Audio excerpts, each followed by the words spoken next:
What's up, everybody? Welcome to Under the Arch Sports. I'm Eric. And I'm David. And today we're going to talk a little Cardinal baseball along with some Mizzou football. So before we get into this, make sure hit that subscribe button. We're closing in on 100 subscribers. That'd be pretty awesome to hit that number. Now, with the Cardinals, they are in the final stretch of the season. Sunday's game against the Pirates, 3 games in Kansas City against the Royals, and then potentially an epic 5-game series against Milwaukee to close out the season. Both teams they're within a game of each other, and the way the playoff race is looking, probably going to determine one of them making the playoffs and the other not. What do you think about that? I'd have to agree, especially with that 5-game series at the end, including, I believe there's a doubleheader in there with Milwaukee. The other thing I think you have to look at is St. Louis still might have to play Detroit in a makeup game. Right. That's to be determined as well. So it all depends on how they play down the stretch. Yeah, the offense, I think you kind of know what you're getting with the Cardinals offense. I think it's going to be pitching. What is the status of Dakota Hudson? Can Jack Flaherty can he just be decent? Not even Cy Young caliber form of last year, but can he just be decent? What about John Gant? He was up during the last 2 games throwing in the bullpen, but he never came in. Is he healthy and ready to go? Because I know he had that groin injury going on. Right. I think, looking ahead, Kansas City doesn't scare you that much. Milwaukee, I don't know why they're not better than they are. But it's going to be an entire trip through the rotation for each team, and it's going to be weird. It's going to be a dogfight. That series is pretty much going to decide who's going to the playoffs. So both teams are going to go at each other. Right. Right now, the Cardinals are projected as the 6th seed. If the playoffs were to start today, Milwaukee is 1 game back of the Cardinals. There's a percentage point difference between them and Cincinnati. Cincinnati right now is the 8th seed. They're both 1 game under 500. But I believe it's Milwaukee is 26-27, Cincinnati's 25-26. Either that or I have it flip-flopped. Something like that. It's a 1-point percentage difference. But the long and short is the Cardinals, Reds, and Brewers are all right there for the 6th and probably 8th playoff spot. Now, I will say I think the key for the Cardinals offensively is going to be their 7, 8, 9 hitters. They made a roster move over the weekend to bring up Dylan Carlson, and the first game he came back, he was 2 for 3 with a home run. And then the next game, like everybody else on the team, they were no hit through 6 innings before they came back and won. So it's a matter of, can you get production out of your 6, 7, 8 guys? Because when the Cardinals have done that, that's when they've exploded and got a lot of runs during their games. Yeah, and with Carlson specifically, it'll be interesting to watch. There was a lot made of how he had a lot of hard hit balls that were just right at guys, and he kind of hit into some bad luck. Then right after his home run, Jim Edmonds was mentioning that he finally worked himself into a hitter's count. What Edmonds said was, he's found himself 0-2 all season long, but that home run was on a 3-1 count. So I think if combination of maybe a little bit better luck, and if Carlson can work the count a little bit better, I think he becomes infinitely more dangerous.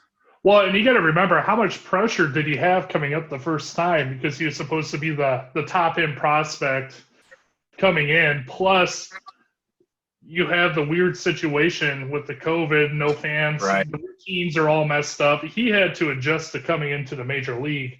And maybe getting sent down for a week to readjust, reacclimate, and look at what he needs to do may have helped him. Yeah, I could see him feeling so much more comfortable. Just,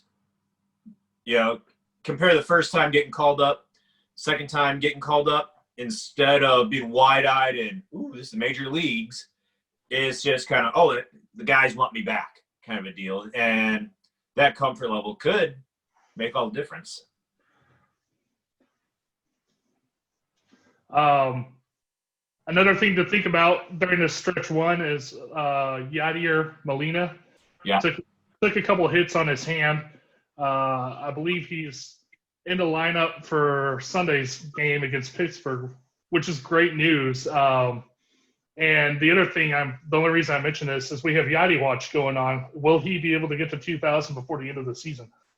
Yeah, the way he came out of the COVID outbreak, that layoff, it seemed like he was going to make it no problem. He's cooled off a little bit. Right now, Yadi is sitting at 1,993 career hits. So 9 games is all he's guaranteed, including Sunday's game, and he needs 7 hits. So, a couple of multi-hit games would probably wrap that up for him, but it's going to be close. It'll add a little more excitement. Well, and I'm sure end of the season. I'm sure the pressure's getting to him a little bit too on that too. Maybe it's in the back of his mind. I think players are going to. Oh, I didn't even know. You know what?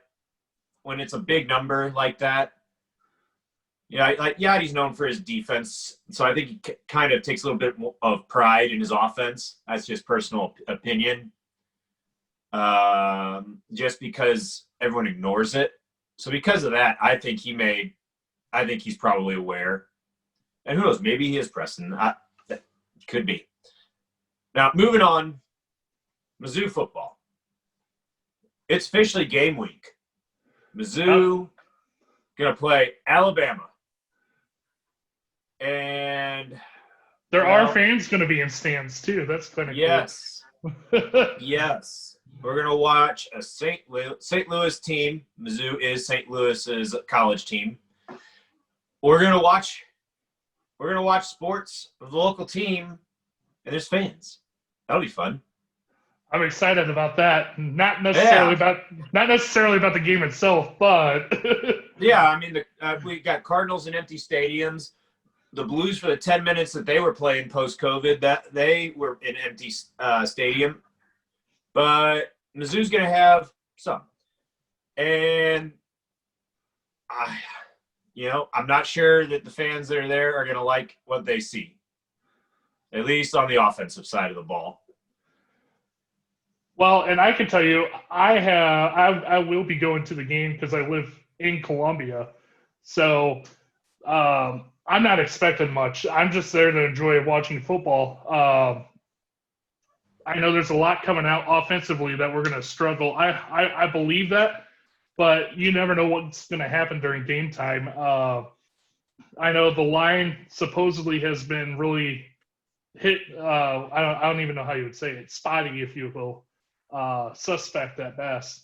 And then, depending on who's quarterback, evidently our quarterbacks haven't been real accurate either. Right. So with Mizzou, they said, this was about a week ago, Coach Drink said that the offensive line, I'm pretty sure it was left guard, they had a stretch of 5 days where they had 5 different people on the first team as left guard.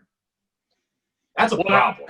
Well, and I know some of that may have had an issue with injuries, and some of it had to do with COVID, even though they're not going to say which players are out. Right. So, especially against Bama, that's a huge problem because now you're asking to get your quarterback hurt, and your season's going to be a wash anyway. I will say one thing Mizzou is going to have to rely on, and I think they can rely on, is our defense. If you look at the numbers last year, they were a top 20 defense last year. I don't know how many people realize that. So, and we have our whole coaching staff back and most of the players back on defense too. Yeah, I think Mizzou's going to have to rely on Nick Bolton in particular on the defensive side of the ball, he's going to have to be a leader. And offensively, Kiki Chisholm, the grad transfer from Angelo State University, there's thought that he might be the most talented player on the offensive side of the ball. Which get him the ball. If that's true, credit Coach Drake for finding him out in West Texas. You have to get the ball to him, though. Yeah, right. That'll be the challenge. Either a quarterback who can throw the ball and not miss him, or having the offensive line being able to give either Robinson or Basilak enough time to have him deliver the ball.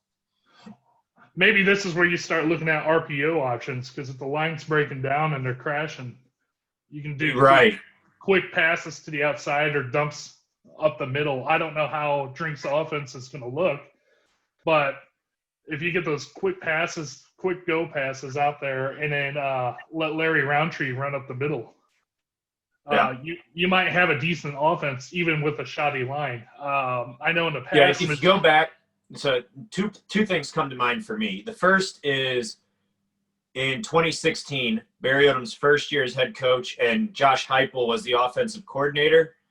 The offensive line was not that good, and that was part of the reasoning with the warp speed offense. Well, and they were running plays as fast as they possibly could, and that was to wear down the defensive line and just to keep the defense off balance in general, right? And Coach Drink runs an up-tempo offense, so that could be part of it. And the second point is Tyler Beatty could be an absolute weapon out of the backfield, either in play action or split out as a receiver or just running straight up routes out of the backfield. Well, and you said it with Heupel's offense. The other thing he did with that offensive line that I would love to see Drink do, and I don't know if Drink will take a look and do it, is he made the splits much wider on the offensive line. So essentially, they were playing one-on-one with the defensive lineman, and what that did is allowed your zone read offense running-wise to really open up, because now you got these 4 to 5 foot gaps in between linemen where your running back can just pick a lane and go. And if that doesn't work, they're so spread out that you can buy time for your quarterback to pass, even if the linemen aren't very good, because there's a lot more ground for the defenders they have to cover to get to your quarterback. Yeah. And you know what? That's something where it honestly reminds me a little bit of the same type of philosophy. This is going to sound like a stretch, but bear with me. It reminds me of Mike Anderson and the fastest 40 minutes in basketball, where you hear Fran Fraschilla every time he was doing a Big 12 broadcast involving Mizzou. It was the cumulative effect, right? He said that every broadcast. And it's a little bit of that, where you've got your DNs especially who are – instead of, they're lined up off of the left and right tackles, instead of being, about 4 yards away from the ball, they're closer to 10 yards away, and they've got to try and sprint about twice as much distance to make it to the quarterback. Well, over the course of the game, that's going to add up. And it buys you a second as a quarterback, yes. which in quarterback time is a lot of time. So. Especially if you're doing like rhythm slants and things like that. I will say this. For Missouri fans, I think it's going to be hard to be worse than Kelly Bryant in the second half of 2019. I mean, there's reasons him being hurt and this, that, and the other, but the end result of last year, the second half, quarterback play was horrendous. It's going to be hard to be worse than last year's last 6 games. Well, and if it happens to be Bazelak as quarterback, and we don't know who it's going to be yet, he showed promise in the games he started last year. Now, how healthy is he after his ACL surgery? Maybe that's part of why he's not very accurate during camp. If that is a thing, I'm not even sure because I haven't been able to see the team practice. Right. And we have no idea if he's starting or not. So yeah, I mean, for all we know, Bazelak could be getting 10% of the first team reps, and it could be all but Robinson's job. Right. Or to be fair, it could be the other way around, and Bazelak could have it all but locked up. Or maybe 3 weeks ago, Coach Drink knew who his starter was going to be, and he's just playing coy. I mean, props to him for being upfront and just saying, yeah, I want Bama to have to plan for both, so I'm not going to tell you anything. Well, and I mean, this is an opportunity for Mizzou. You can get a lot of young guys, and you got to remember, there's no penalty for playing this year, so you don't have to redshirt freshmen because it doesn't count against eligibility. So I can see Drink playing a ton of young guys this year and call it a wash year just to build up his team and get them ready for next year. I think he'd be stupid if he didn't. If Bama's up by 20 midway through the third quarter, I would, and we're not looking at a Missouri comeback. I'd get a lot of freshmen in there. Throw in a young talent, see what you got, let them get reps. Oh yeah. And then next year, especially while Bama has their starters in there. And think about this: they could still redshirt next year. So yeah. With this, you're looking at potentially, depending on how they do it, if they don't count this as a redshirt year, I don't think they've clarified if they're just going to say this is your redshirt year, or if they're going to count it as a complete free year. If they do, that's like 6 years. If next year someone's able to redshirt, I haven't seen them clarify that. It was my understanding that it's just a free year in general for everybody. I could be wrong. That means players. I should have looked that up before we started this. But someone can correct us in the comments. But I mean, if you think about it, though, players who have already redshirted, this counts as a free year for them. Yeah. So I mean, I don't see why it wouldn't be the same way. And it'd be very beneficial to Mizzou, especially with, as of right now, the 19th best recruiting class in the country coming in. Drink has done his job recruiting, and just to bring up one last topic before we go, there was an announcement the other day from Luther Burden in St. Louis. He's a 5-star out of DeSmet, I believe, and he has Mizzou in his top 5. If Drink could somehow grab him and bring him to Mizzou, that's a huge get, not only to seal off the borders of Missouri, but 4 of the 5 teams on that list were potential national championship contenders. Yeah, it's like the bluest of blue bloods in there with Mizzou. Bird, number 9 overall recruit in the country, according to Rivals. And the top 5 is, oh gosh, I looked at the tweet earlier today. It's Missouri along with Alabama, Georgia, Oklahoma, and Ohio State. That's like the 4 teams everyone's going to pick for the playoff every single year, aside from Clemson. So, I mean, just to even be mentioned in that group, yeah, and I have it right here. You're right. It's Ohio State, Alabama, Georgia, Oklahoma, and then Mizzou. And on his release, he has the arch, and Mizzou's at the very top of the arch. Not that means anything. But it clearly means he's coming to Mizzou. Come on now. I mean, I'm not going to put too much into that, but at least he's given his home state team some recognition. Yeah, I've seen rumors that Ohio State had an early lead with him, and now there's momentum for Oklahoma. But this kid's class of 2022. There's a long way to go. And, like you said with this, it's a free year for Coach Drink. He should win games, but if the game's out of hand, clear the bench. Get your guys playing time. Because this is,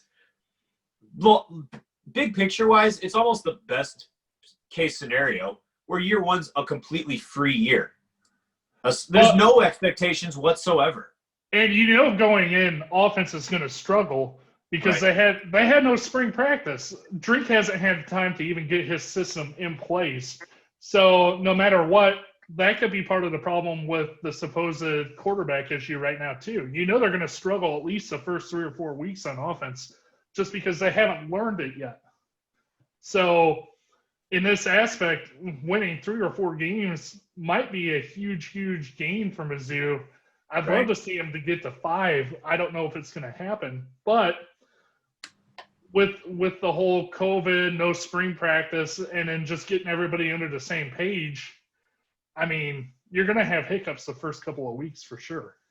Right. Now, Bama had a huge turnover too. I don't know how many guys left, but it was somewhere, I want to say it's double digits on offense and defense. So there could be a shooting chance that we could make a game out of it.